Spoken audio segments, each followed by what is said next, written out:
All right, everybody, welcome once more to another webcast of Alexandra Mayers Live.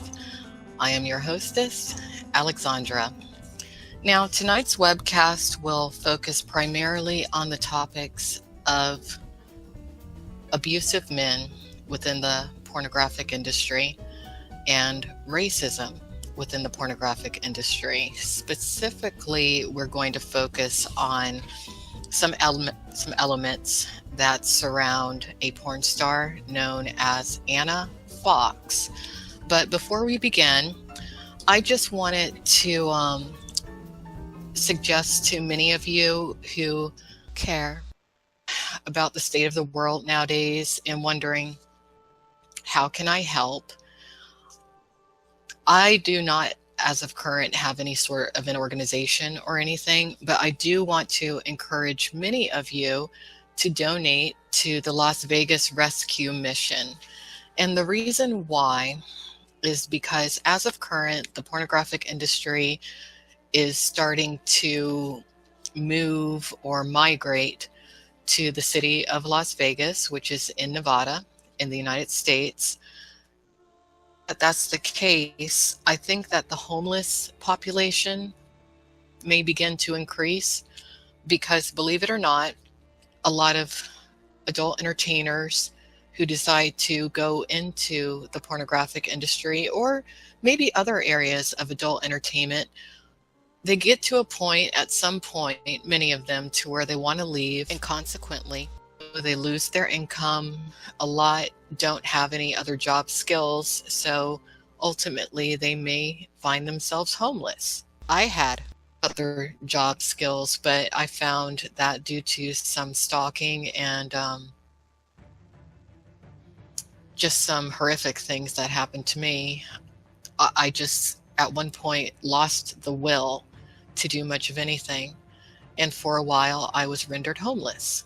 So anyway, the Las Vegas Rescue Mission is located at 480 West Bonanza Road in the city of Las Vegas, Nevada, zip code 89106.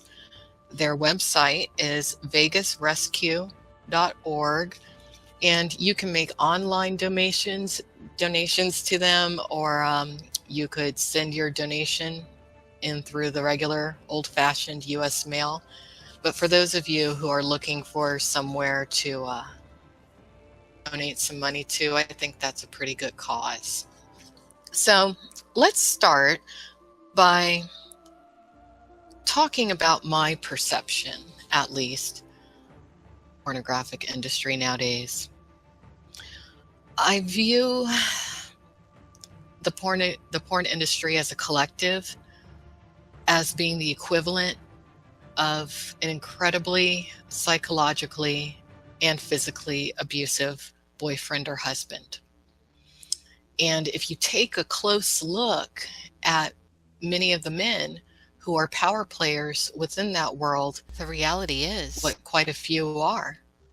It's amazing. And I felt for a long time that websites such as Porn WikiLeaks and other websites that are attached to it were created to be a bit of a vehicle to break and to trap women who they don't want to leave. You have to remember that the pornographic industry, their lifeline is dependent upon being able to consistently recruit young women and men too. The younger the better. And a lot of people, they will argue, and there could be some truth to this, but they'll argue, well, that's what's marketable, that's what people want to see, that's what they pay to see. A certain demographic of people, yes, there is a certain demographic that is basically addicted to the psychological drug, which is pornography, that theme of teens. However, there's so many other demographics that are not into that still watch and technically fund the pornographic industry, that when I look at that particular argument, I don't just focus on the physicality of someone who is a teenager or who is young enough to pass as a teenager. I look at their mind. How do I want to put this nicely? Someone who's abusive, be they male or female, is not going to target someone who is their mental equivalent. They're going to target someone who they at least believe is naive and or uneducated, which is what a lot of the young people who fall into the category of teen within the porn industry are. The porn industry does not have very many performers that are active, or that maybe are not even active, over the age of 30. When I went into the porn industry, I was 29 years old. I looked incredibly young for my age, and I still do. I'm 38 right now. And when I went to interview with a very, very well-known pornographer and pornographic actor, he's also a costume designer, ironically, and we'll get back to him a little bit later.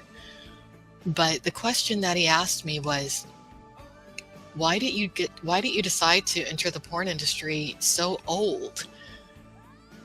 And at that particular time, I didn't quite understand what he was talking about, because when I was active, I was actually cast as a teen in a few movies. It was strange. But I thought to myself, I don't look old. What are you talking about? But he wasn't talking about what I look like. He was talking about my mind.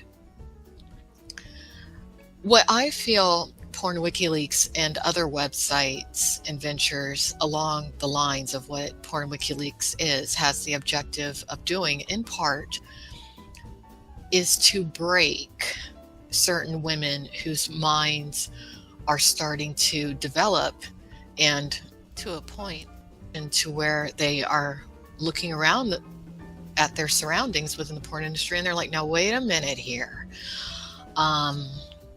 This isn't quite what I thought it would be, and it definitely is not healthy for my psychological and physical and spiritual being.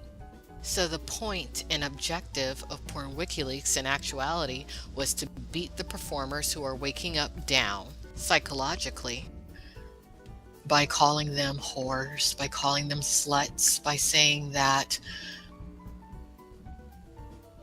they're not worthy or good enough to do anything else in life but remain in the pornographic industry. The element of fear is placed into these women and men's minds, to where say anything, something bad's going to happen to them, maybe something criminal, because many women who are in the porn industry, which is a legal industry as of current, also get involved in some activity that might not be legal, activities such as prostitution outside of the legal counties within Nevada where prostitution is legal.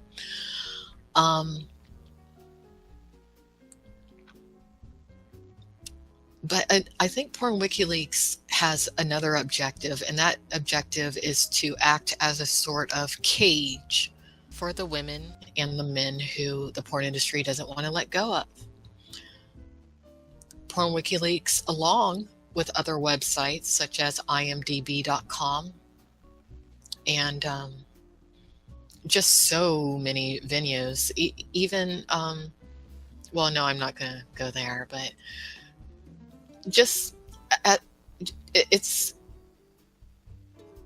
Porn WikiLeaks has become a trap.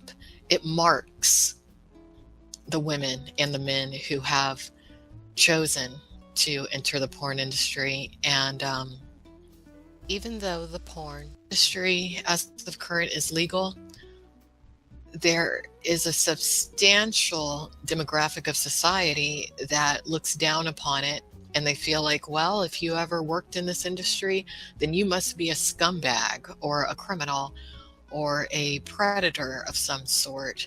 You must be stupid. You must not be somebody who's fit for a mainstream occupation. So, considering how Google works, and I'm a big fan of Google. I love the Google properties because I love YouTube, as many of you know, but has enabled ventures such as Porn WikiLeaks to act as a cage or a trap and a way to digitally brand, no different than how somebody might brand a cow, adult entertainers, porn stars. Is it right? Is it wrong? I don't know. It's not for me to judge. Not at all. I'm just one person, Alexandra Mayers.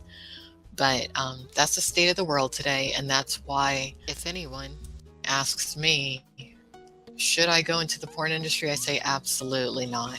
Absolutely not. I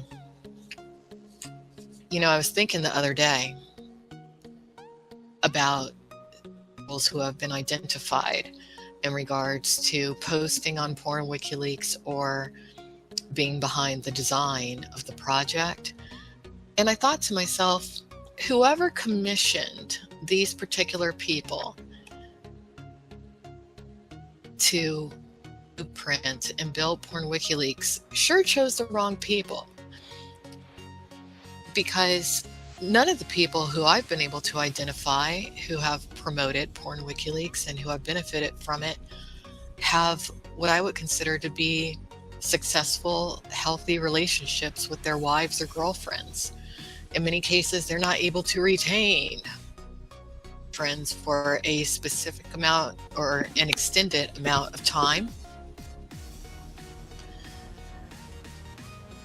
They tend to be very abusive, males and females.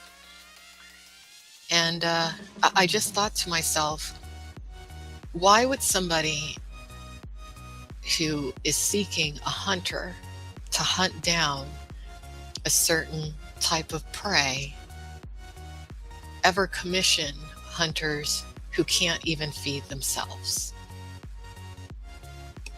Something to think about.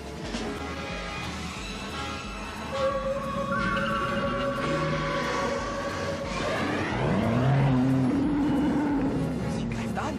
Sie schlägt zurück.